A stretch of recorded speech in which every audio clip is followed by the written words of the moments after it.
नमस्कार। आज का हमारा टॉपिक है सल्तनत कालीन इतिहासकार। मैं डॉक्टर शोभा सिंह, सहायक आचार्य इतिहास, SRKP राजकीय महाविद्यालय किशनगढ़। सल्तनत काल के बारे में जानने के लिए इतिहासकारों ने कुछ ग्रंथ लिखे हैं जिनका हम आज अध्ययन करेंगे कि उन्होंने सल्तनत काल के बारे में क्या क्या बताया है। सबसे पहले इतिहासकार हैं अल-उतबी। अल-उतबी जो है वो महमूद गजनवी का दरबारी इतिहासकार था और उसने गजनी के आदेश पर ही अपने ग्रंथ तारीख-ए-यामिनी, जो ग्रंथ का नाम है वो है तारीख-ए-यामिनी, और इस ग्रंथ की रचना अरबी भाषा में की है। और अल-उतबी ही एक ऐसा इतिहासकार है जिसने महमूद गजनवी के भारत पर किए गए आक्रमणों का उल्लेख किया है। अल-उतबी ने भारत पर महमूद गजनवी के आक्रमणों का 1020 ईस्वी तक का वर्णन किया है। अगले जो इतिहासकार हैं वो हैं फिरदौसी। फिरदौसी भी महमूद गजनवी के समकालीन अरबी और फ़ारसी का एक उच्च कोटि का विद्वान था और उन्होंने अपने ग्रंथ शाहनामा की जो रचना है वो फ़ारसी भाषा में की है। और शाहनामा में फिरदौसी ने महमूद गजनवी की उपलब्धियों का वर्णन किया है और ऐसा कहा जाता है कि जब महमूद गजनवी ने शाहनामा लिखने के बाद में उन्हें जो धनराशि देने से मना कर दिया और दरबार में उनका अपमान किया तो उन्होंने फिरदौसी ने ही आत्महत्या कर ली। अगला जो इतिहासकार हैं वो है अल-बरूनी। अल-बरूनी महमूद गजनवी का समकालीन इतिहासकार था और वह अरबी और फ़ारसी का एक उच्च कोटि का विद्वान था। अल-बरूनी जो है वो मूलतः ख्वारिज़्म का रहने वाला था और जब महमूद गजनवी ने भारत पर आक्रमण किया तो अल-बरूनी भी उसकी सेना के साथ भारत आ गया। यहाँ पर वह करीब 30 वर्षों तक रहा और यहाँ रहने के दौरान ही उसमें भारत के जो ग्रंथ हैं, संस्कृत में लिखे गए ग्रंथ हैं, उनका अध्ययन किया और वापस गजनी जाकर उसी अध्ययन के आधार पर उसने अपने सुप्रसिद्ध ग्रंथ तारीख-ए-हिंद की रचना की। इस तारीख-ए-हिंद को किताबुल हिंद या तहकीक-ए-हिंद के नाम से भी जाना जाता है। इस ग्रंथ के में हिंदू धर्म के बारे में वर्णन किया है और हिंदू दर्शन का उल्लेख किया है और भारत की कला और साहित्य के बारे में भी बताया है। अगले जो इतिहासकार हैं वो है हसन निजामी। हसन निजामी भी सल्तनत कालीन इतिहासकार हैं। ये मूलतः मध्य एशिया के रहने वाला था और उसने कुतुबुद्दीन ऐबक एवं इल्तुतमिश के समय में ही अपने ग्रंथ ताजुल मासिर, जो हसन निजामी का ग्रंथ है वो है ताजुल मासिर, और इस ग्रंथ की रचना फ़ारसी भाषा में की है। अगले जो इतिहासकार हैं वो है मिन्हाज-उस-सिराज। मिन्हाज-उस-सिराज भी मूलतः मध्य एशिया का निवासी था। मध्य एशिया में गौड़ नामक एक जगह है जहाँ का रहने वाला था और मिन्हाज ने 1227 ईस्वी में भारत में आकर सिंध में आकर बस गया था। सबसे पहले वो सिंध और मुल्तान के शासक नासुरुद्दीन कुबैचा की सेवाओं में रहा और 1228 में जब इल्तुतमिश ने सिंध और मुल्तान को अपने कब्जे में ले लिया तो वह भी इल्तुतमिश के साथ दिल्ली आ गया। 1231 में इल्तुतमिश ने ग्वालियर पर आक्रमण किया। उस समय भी मिन्हाज जो था वो इल्तुतमिश के साथ ही था और सुल्तान नासुरुद्दीन महमूद के समय मिन्हाज-उस-सिराज ने अपने ग्रंथ जो तबक़ात-ए-नासिरी है उसकी रचना की और ये ग्रंथ फ़ारसी भाषा में लिखा गया है और नासुरुद्दीन महमूद के समय में ही मिन्हाज-उस-सिराज जो है वो दिल्ती सल्तनत का काजिल-उल-कुजात नियुक्त किया गया। उसने समकालीन घटनाओं के साथ साथ उस समय के प्रमुख अमीरों, उलेमाओं, विद्वानों आदि के बारे में वर्णन किया है। अगला जो मुख्य इतिहासकार है वो है अमीर खुसरो। अमीर खुसरो सल्तनत काल का पहला ऐसा इतिहासकार है जिसका जन्म जो है वो भारत में हुआ और इनका जन्म पटियाली नामक जगह पे हुआ जो उत्तर प्रदेश में है और इसका खुसरो का लालन पालन जो है उनके नाना इमादुल मुल्क ने किया जो बलबल के समय में आरिज मुमालिक के पद पे थे।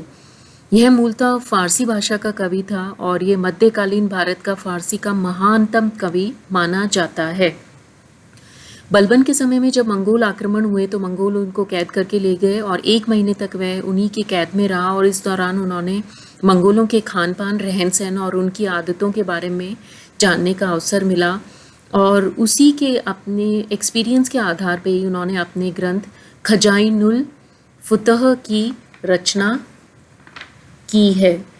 जियाउद्दीन बर्नी के अनुसार अमीर खुसरो ने करीब 100 काव्य ग्रंथों की रचना की है, लेकिन उनमें से मुख्यतः 6 प्रमुख माने जाते हैं। उसमें सबसे पहला है किरान-उस-सदाइन। किरान-उस-सदाइन उन्होंने सुल्तान कैकुबाद के समय में लिखा। नेक्स्ट है मिफ्ता-उल-फुतह, उसकी रचना सुल्तान जलालुद्दीन खिलजी के समय में की। अगला है खजाइनुल-फुतह, इसे तारीख़-ए-अलाई भी कहा जाता है और यह सुल्तान अलाउद्दीन खिलजी के उत्तर तथा दक्षिणी भारत की विजयों का उल्लेख कर रहा है और इसके साथ साथ ही जो मंगोलों का आक्रमण हुआ था उसके बारे में भी इसका उल्लेख है। अगला जो अमीर खुसरो का ग्रंथ है वो है देवल रानी खिज्र खां, इसे आशिका के नाम से भी कहा जाता है और यह अलाउद्दीन के सबसे बड़े पुत्र खिज्र खां और गुजरात के राजा करण की बेटी की प्रेम कथा का वर्णन है। अगला जो ग्रंथ है वो है नूह सिपर, ये कुतुबुद्दीन मुबारक शाह खिलजी के समय में लिखा गया था। अगला ग्रंथ है तुगलकनामा, जिसकी रचना गयासुद्दीन तुगलक के समय में लिखी गई थी। अमीर खुसरो का जो है वो ये सब लिखने के अलावा इतिहास में उनका एक कवि और संगीतकार के रूप में भी अमीर खुसरो जाने जाते हैं और संगीत कला के क्षेत्र में उनका मुख्य योगदान सितार नामक वाद्य यंत्र का आविष्कार है, जो उसने भारतीय वीणा और फारसी तंबूरा दोनों को साथ मिलाकर किया। इसके अलावा अमीर खुसरो को तूती हिंद या हिंदुस्तान के तोता के नाम से भी जाना जाता है। अगला जो इतिहासकार हैं वो हैं जियाउद्दीन बर्नी। जियाउद्दीन बर्नी का जन्म बरन शहर में हुआ था, जो अब बुलंदशहर में है और बर्नी सुल्तान मोहम्मद बिन तुगलक के घनिष्ठ मित्र थे और जब मोहम्मद बिन तुगलक की मृत्यु हो गई तो उनके चचेरे भाई फिरोज शाह तुगलक ने बर्नी को जेल में डाल दिया और बर्नी ने बाद में फिरोज शाह के समय में जेल में ही रहकर फिरोज का विश्वास प्राप्त करने के लिए निम्नलिखित 2 ग्रंथों की इन्होंने रचना की थी उस समय। हालांकि इन्होंने 3 ग्रंथ लिखे हैं। ये जो पहला ग्रंथ है तारीख़-ए-फ़िरोज़शाही, इसमें उन्होंने बलबन से लेकर फिरोज शाह तक के दिल्ली की सुल्तानों का इतिहास लिखा है। इसी के साथ साथ अलाउद्दीन खिलजी के प्रशासनिक सुधारों, सैनिक सुधारों, भू राजस्व सुधार, बाजार नियंत्रण, मोहम्मद बिन तुगलक की राजनीतिक व प्रशासनिक योजनाओं का भी वर्णन किया है। दूसरा जो ग्रंथ है जियाउद्दीन बर्नी का वो है फतवा-ए-जहांदारी। इसमें उसने मुस्लिम शासकों की शासन व्यवस्था के सैद्धांतिक स्वरूप का वर्णन किया है। और तीसरा जो ग्रंथ है सना-ए-मोहम्मदी, उसमें उन्होंने पैगंबर मोहम्मद साहब की जीवनी लिखी है। अगला जो इतिहासकार हैं वो उनका नाम है इब्न बतूता। इब्न बतूता जो है वो एक विदेशी यात्री था, मूलतः मोरक्को का रहने वाला था और यह 1333 ईस्वी में मोहम्मद बिन तुगलक के समय में भारत आया और मुस्लिम कानूनों को बहुत अच्छे से जानता था। इसी की वजह से मोहम्मद बिन तुगलक ने उसे दिल्ली का काजी नियुक्त किया और बाद में मोहम्मद बिन तुगलक के कहने पे भी ही वह 1341 ईस्वी में चीन के सम्राट तोगन तिमूर के दरबार में राजदूत बनकर गया।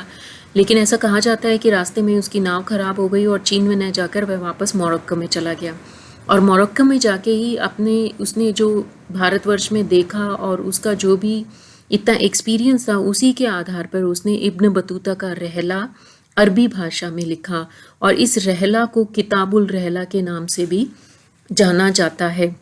अगले जो इतिहासकार हैं वो हैं इसामी। इसामी मोहम्मद बिन तुगलक के समकालीन फ़ारसी भाषा के उच्च कोटि के विद्वान हैं और जब मोहम्मद ने अपनी राजधानी दिल्ली से दौलताबाद हस्तांतरित की थी और उसी समय उनके दादा की मृत्यु हो गई थी। बाद में इसामी ने मोहम्मद बिन तुगलक की कटु आलोचना की है। मोहम्मद ने जब अपनी राजधानी दौलताबाद से दिल्ली पुनः हस्तांतरित की तो इसामी दौलताबाद में स्थायी रूप से बस गए और बहमनी सुल्तान अलाउद्दीन हसन बहमन शाह के शासनकाल में ही उन्होंने फ़ारसी भाषा में अपने ग्रंथ फुतह-उस-सलातीन की रचना की है। अगले जो इतिहासकार हैं वो हैं शमशेर शिराज अफीफ। यहाँ